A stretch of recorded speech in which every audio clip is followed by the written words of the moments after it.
Yes. Hello everyone, welcome back. Now in this video we will see one more numerical based on this calculation of electric field intensity. So let us quickly go into the numerical and see what is given and what is to be calculated. Now if you see from this numerical, what is given? A point charge Q1, right? A point charge Q1 of value 300 microcoulomb is located at 1 minus 3 minus 1 minus 3. एक charge दिया हुआ है जो इस point पे आपका located है. This charge experiences a force of vector F1 और इस वेक्टर F1 का आपको वेक्टर दिया हुआ है. That is 8 into unit vector AX minus 8 into unit vector AY plus 20 into unit vector AZ newtons due to other point charge Q2, right? यानी एक charge दिया है 300 माइक्रोकूलम का और वो कौन से लोकेशन पे है वो पॉइंट दिया हुआ है आप लोगों को. और इस चार्ज Q1 के ऊपर कितना फोर्स एक्सर्ट हो रहा है, because this charge experience of force, इसका मतलब इस चार्ज Q1 के ऊपर आपका फोर्स एक्सर्ट हो रहा है, जिस फोर्स का एक्सप्रेशन आपको दिया हुआ है. और ये फोर्स है वो किसकी वजह से एक्सर्ट हो रहा है? Q2 की वजह से, due to other point charge Q2 at 3-3 2. तो डिटरमाइन Q2. तो व्हाट इज द सिचुएशन, देखिए मैं ग्राफिकली यहाँ पे आपको ड्रॉ करके बताता हूँ. एक चार्ज है हमारे पास जिसको बोला है Q1 और ये चार्ज कहाँ पे लोकेटेड है आपका? That is 1 minus 1 minus 3, 1 minus 1 minus 3 यहाँ पे लोकेटेड है. इसकी वैल्यू दी है आपको 300 microcoulombs, right? So this charge experiences a force, इसका मतलब इसके ऊपर फोर्स एक्सर्ट हो रहा है, राइट? किसकी वजह से? Due to other point charge, ठीक है, due to other point charge. और इसकी वैल्यू जो है वो क्या है हमारे पास? Q2. Its value is not given, लेकिन उसका नाम दिया हुआ है आपका Q2, right? This can be positive और निगेटिव चार्ज, हमको पता नहीं है तो फिलहाल मैं पॉजिटिव चार्ज करके ले रहा हूं, राइट? इसका लोकेशन कहाँ पे है? यहाँ पे 3-3 2, right? So it is present at 3-3 2, right? तो डिटरमाइन Q2. और ये फोर्स जो एक्सर्ट हो रहा है, ये फोर्स का एक्सप्रेशन आपको दिया हुआ है. So force exerted on charge Q1 it is represented as F1 और ये दिया है आपको 8 into unit vector AX minus 8 into unit vector AY plus 20 unit vector AZ. ये सिचुएशन दिया हुआ है. तो दो चार्जेस अगर दिया हुआ है और पॉइंट दिया हुआ है तो आपको पता है कि फोर्स का इक्वेशन क्या बनता है हमारे पास? Force is equals to Q1 Q2 divided by 4 pi epsilon 0 R square into unit vector. ये जनरल एक्सप्रेशन है हमारे पास फोर्स का, राइट? तो अभी पहले के न्यूमेरिकल में क्या करते थे, आपको Q1 Q2 देते थे, लोकेशंस देते थे दोनों चार्ज के, तो R आप निकाल सकते थे और यूनिट वेक्टर भी अगर आप निकालते हो तो फोर्स कैलकुलेट करने के लिए बोलते थे. अभी क्या दिया हुआ है इस एक्सप्रेशन में? आपका Q1 दिया हुआ है, right? Q2 is unknown, this Q2 is to be calculated. ये फोर्स अभी आपको दिया हुआ है, दोनों पॉइंट दिया हुआ है आप लोगों को, तो R की वैल्यू आप निकाल सकते हो और AR भी निकाल सकते हो. तो only unknown value is Q2, जो Q2 की वैल्यू आपको यहाँ पे निकालनी है. तो गिवन डेटा में ऑलरेडी मैंने यहाँ पे देखिए, गिवन डेटा में Q1 दिया हुआ है 300 माइक्रोकूलम्स एट 1 minus 1 minus 3. फोर्स दिया हुआ है उस चार्ज के ऊपर, ये गिवन डेटा है. और दूसरा चार्ज Q2 है और Q2 हमारे पास 3-3 2 लोकेशन पे प्रेजेंट है. तो इसमें क्या करेंगे, पहले हम फोर्स का इक्वेशन लिख लेंगे जो मैंने यहाँ पे लिखा हुआ है. फिर से you can see here force का इक्वेशन जो अभी मैंने आपको बताया था, राइट? यहाँ पे R लगने वाला है, तो R की वैल्यू पहले हम कैलकुलेट कर लेते हैं. R आपको पता है R is nothing but the distance between the two point. दो पॉइंट कौन से हमारे पास? एक ये वाला पॉइंट है और ये दूसरा पॉइंट है हमारे पास. तो डिस्टेंस हम निकाल लेते हैं. तो फोर्स एक्सर्ट हो रहा है Q1 के ऊपर, तो final point is this one और इनिशियल पॉइंट ये है. तो क्या करेंगे हम? 1 minus 2 sorry under root of, distance निकालने के लिए फॉर्मूला क्या है? Square root of x coordinate square and x1 minus x2 इसका square plus y1 minus y2 इसका square plus z1 minus z2 इसका स्क्वायर. सो इस तरह से आप डिस्टेंस निकाल सकते हो, right?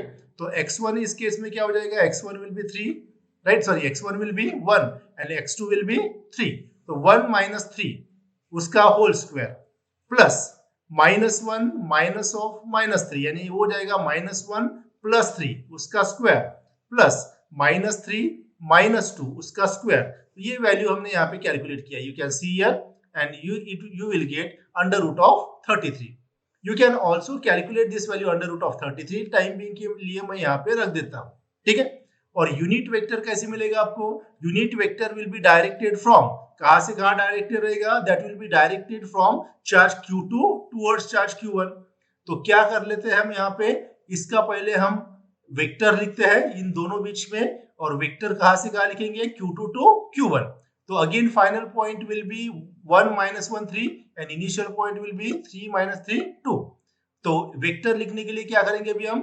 1 minus 3 into unit vector ax plus -1 minus of -3 यानी -1 plus 3 into unit vector ay plus -3 minus 2 into unit vector az। तो यहाँ पे मैंने लिखा हुआ है, देखिए ये वाला वेक्टर आपको मिल गया, डिवाइडेड बाय इट्स मैग्नीट्यूड। तो इस वेक्टर का मैग्नीट्यूड भी अगर आप निकालते हो तो the magnitude of this vector is nothing but the distance between the 2 point again, right? तो ये हो जाएगा आप लोगों का अंडर रूट ऑफ 33, जो हमने इसके पहले भी कैलकुलेट किया था। तो r और ar की वैल्यू हमने यहाँ पे निकाल लिया हुआ है, ये आपको दिया हुआ है और ये भी आपको दिया हुआ है, and 4 pi epsilon 0 is constant है। तो सारी वैल्यू हम यहाँ पे पुट कर देते हैं and you will know that you will get the expression like this. Value put करने के बाद ये इक्वेशन आपको इस तरह से मिलेगा वेक्टर f1 का। तो Q1 की वैल्यू मैंने यहाँ पे पुट कर दिया है, that is 300 into 10 to the power -6। Q2 is unknown, right?